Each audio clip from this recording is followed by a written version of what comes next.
প্রধান উপদেষ্টা তো সব কথা সবার কথা শুনেছেন, সব কথার তো টু দ্য পয়েন্টে তিনি স্বাভাবিক প্রোটোকলে উত্তর ওইভাবে দেন না, বা আবার ধরেন অনেক কথা বলেছে সেগুলো আবার ওপেনলিও বলা সম্ভব না। তবে যে সমস্ত বিষয়গুলো তিনি স্বীকার করেছেন যে তিনিও শুরুর দিকে অনেককে চেনা জানা ছিল না, বা অনেকে উপদেষ্টা হয়েছেন, উপদেষ্টা পরিষদে এসেছেন, এখন তাদের পারফরমেন্স নিয়ে অনেক প্রশ্ন উঠছে, তাদের মন্তব্য নিয়ে একটা যে বিতর্কিত অবস্থা তৈরি হয়েছে সেটাও তারা বলেছেন। এবং যেহেতু পাশাপাশি অনেকেই বলেছেন উপদেষ্টা পরিষদের পুনর্গঠনের বিষয়টাও আলোচনা হয়েছে, এবং সেখানে রাজনৈতিক দলের পরামর্শ নিয়ে এই সমস্যার সমাধান যেন সরকার করে, বা যে কোনো ইস্যু তৈরি হলে যেন রাজনৈতিক দলের প্রতিনিধিদের সাথে আলোচনা করে, এই বিষয়টাতে তিনি আশ্বস্ত করেছেন। এবং অন্যান্য বিষয়গুলো যেগুলো যেভাবে দ্রুত সুরাহা করা যায় সেই বিষয়টি নিয়ে তারাও আবার সরকারের অন্যান্য উপদেষ্টাদের সাথে বসে সিদ্ধান্ত জানাবেন। আমরা জানিয়েছি, আমাদের কনসার্নটা শুনেছেন, এখন আমাদের প্রত্যেকের সব কথা আসলে উনি তো রিপ্লাই দিতে গেলে অনেক লং আলোচনা হয়, তারা শুনেছেন, নোট করেছেন। আশা করি যেহেতু তারা এই সময়ে দেখেছেন যে তার সরকারের প্রতি রাজনৈতিক দল নেতৃবৃন্দের সমর্থন সহযোগিতাটা ওভারঅল যেহেতু ন্যাশন ওয়াইড একটা কনসার্ন তৈরি হয়েছে, করিডোর কিংবা এই বন্দর, ন্যাশনাল ইলেকশনের সুনির্দিষ্ট দিন তারিখ বা মাস নিয়ে, এবং বিশেষ করে নির্বাচন নিয়ে, এই বিষয়গুলোতে তারা গুরুত্ব দেবে আশা করি। আসলে শুরুর দিক থেকেই আমরা বলেছিলাম যে এই অভ্যুত্থান পরবর্তী সময়ে জাতীয় সরকার কিংবা অভ্যুত্থানের অংশীজনদের সরকার ছাড়া নির্দিষ্ট বলয়ের সরকার হলে তারা দেশ চালাতে পারবে না, দেশে স্থিতিশীলতা আনয়ন করতে পারবে না। এবং এটাই আমরা আজকেও সেটা বলেছি যে আমরা কিন্তু 9 মাস আগে বলেছিলাম যে আজকে 9 মাস পূর্বে যেভাবে বাংলাদেশের ইতিহাসে বাম ডান সকলে মিলে যেভাবে এই সরকারকে সমর্থন দিয়েছে ব্যক্তি ইউনূসের কারণে, এখন কিন্তু সেই সমর্থনটা ওইভাবে আর আগের মতো নাই। কারণ হচ্ছে সরকারের কর্মকাণ্ড, সেটা শুধুমাত্র ব্যক্তি ইউনূসের না, ওভারঅল সরকারের কর্মকাণ্ড। তো সেই জায়গা থেকে এখনকার বিদ্যমান পরিস্থিতিতে আসলে জাতীয়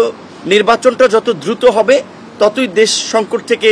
উত্তরণের একটা পথ খুঁজে পাবে, এবং সেটাই আমাদের সকলের জন্য স্বস্তির হবে, যে কারণে আমরা নতুন কোনো বিষয় এই মুহূর্তে আর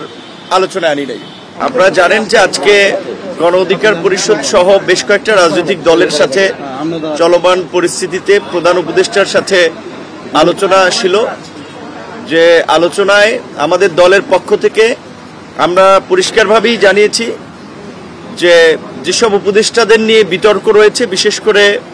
আমাদের আন্দোলনকারী ছাত্র নেতৃবৃন্দের মধ্যে যারা উপদেষ্টা হয়েছেন তারা যেহেতু একটি দল করেছেন এবং বাইরে এই কথাটি প্রচলিত আছে এই দলটি সরকারের সুবিধা পাচ্ছে এবং সরকার পৃষ্ঠপোষকতা করছে, যেই কারণে আমরা বলেছি যে এই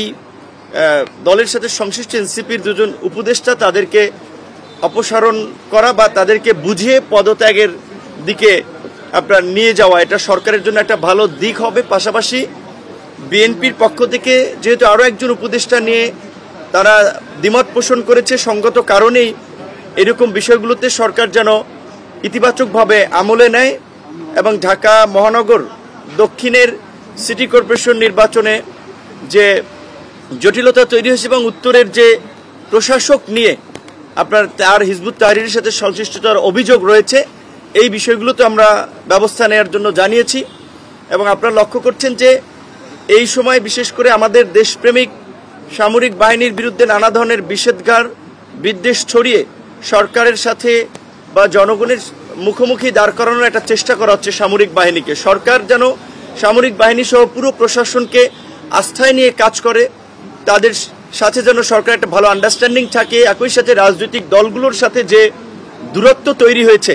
কারণ রাজনৈতিক দলগুলো আমরা অনেকেই যারা দায়িত্বপ্রাপ্ত উপদেষ্টা রয়েছেন কিংবা সরকারের সহকারী রয়েছেন, দেখা করার সাক্ষাৎ করার সময়সূচি চাইলেও গুরুত্বপূর্ণ প্রয়োজনীয় বিষয় আলাপ করতে চাইলেও অনেক ক্ষেত্রে সাড়া মেলে না। এই বিষয়টি নিয়ে মোটামুটি সব দলই ক্ষোভ প্রকাশ করেছে এবং প্রধান উপদেষ্টা সেই বিষয়টা গুরুত্ব দিয়েছেন যে যোগাযোগটা আগের চেয়ে আরও যেন ঘন ঘন হয়। এবং বিশেষ করে যেই দুটো বিষয় নিয়ে আরও বর্তমানে রাজনৈতিকভাবে এবং নাগরিকদের মধ্যে একটা উদ্বেগ তৈরি হয়েছে যে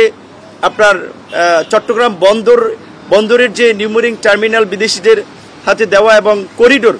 আমরা বর্তমান পরিস্থিতিতে সরকারকে এ বিষয়ে আপাতত সিদ্ধান্ত না নেওয়ার জন্য আমরা আহ্বান জানিয়েছি এবং একই সাথে নির্বাচনের যে রোডম্যাপ বা ডেটটা সরকার যেটা বলেছে ডিসেম্বর থেকে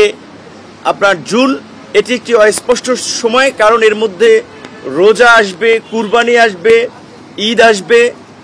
ইজতেমা পড়বে। সেই কারণে আমরা বলেছি অন্তত প্রধান উপদেষ্টা যেন একটা সুনির্দিষ্ট মাসের কথা বলেন যে এই মাসে সম্ভাব্য নির্বাচনটা হতে পারে, এবং নির্বাচন এবং সংস্কার বিচার